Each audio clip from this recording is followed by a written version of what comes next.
Alaikum jama'a, barkanmu da warhaka, barkanmu da sake saduwa.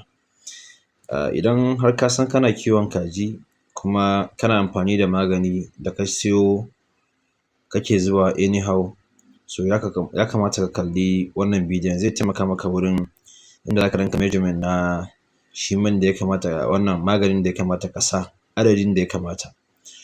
Saboda mutane da yawa suna yin mistake wurin ƙwara magani yayi yawa ko yayi kaɗan, at the end of the day kuma ba su samu abin da suke buƙata ba.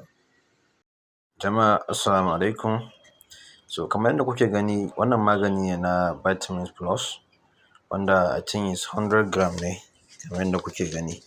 So mutane da yawa sukan yi kuskure duk lokacin da suka siya magani, maimakon a ce sun auna shi da ma'aunin da ya kamata yanda aka gaya musu, in suka zo kawai sai sun ga ƙwarawa. Wannan kuwa ba ƙaramin matsala bane, shi yasa na kawo muku ma'auni da kuma yanda za ka yi amfani da shi a wurin auna magani. Shi wannan ɗan ƙaramin scale can da kuke gani a can ƙasa, gashi nan zan nuna muku shi, zan buɗe muku shi yanda yake, ka ga yanda tsarinsa yake. Ana sa masa batiri ne, in ka sa masa batiri yakan ɗauki tsawon lokaci kamin cajin ya ƙare. Dan yanzu wannan tun lokacin da na siye shi ina amfani da shi kusan shekara guda kenan, har yanzu batirin bai yi wani rounding ba kuma bai mutu ba. Saboda immediately kana amfani da shi kana ɗauke scale ɗin, kana ɗauke abin da ka ɗora abin measurement ɗin, za ka ga cewar abin ya ɗauke. Kaga kamar yadda kuke gani yanzu ma kun ga babu alaman hasken shi da yake nuna cewar yanayi, sai dai in ka kunna saboda yayi saving energy na batirin ka. So yanzu gashi nan ina nuna muku, so zan kunna shi wannan scale ɗin ta yadda za ku ga yanda yake amfani. Ɗan ƙaramin scale ne, ba shi ma da wani tsada, duka wannan ba zai wuce naira 10,000 ba zuwa 15,000 yanzu tunda na ɗan jima da siyan shi. Kaga yanda na kunna shi gashi nan ya kawo, na ɗora wannan ƴar ƙaramar robar.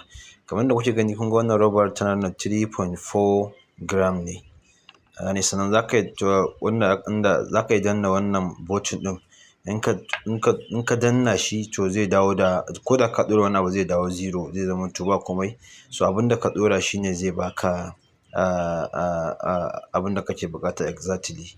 So ko kuma ka danna wannan mode ɗin, akwai wasu sauran abubuwan ma za ka iya ɗorawa, ba dole sai gram ba. Wannan ɗan ƙaramin abun yana da matuƙar amfani, musamman idan ka zo za ka ba wa kaji magani. So da yawa za ka ga yana zuwa in gram ne, da yawa wasu ba sa gane ya lissafin gram yake. To gaskiya matuƙar kana da kiwon kaji, musamman ko kajin Hausa ko ma dai menene abin da ya shafi wanda za a ce a sa gram, musamman magani wanda za ka auna, to it is very important a ce kana da irin wannan ɗan ƙaramin gram ɗin, saboda shi ne zai baka exactly awon da kake so ya baka. Saboda masana suna cewa duk lokacin da ya zamanto kana ba da maganin da yayi ƙasa da haka ko yayi sama da haka, musamman in yayi yawa, to yakan lahanta ita hanta ta kaza ta yadda ba za ta yi aikin da ya kamata ba. Kaga kamar yadda kuke gani yanzu, gashi na zubo ruwa a ciki, na maida shi zero, zan ɗora ku tabbatar da cewa yana yi. Kaga yanda gashi nan, kaga ya bada kusan 28.2 na wannan ɗan ruwan da na sa.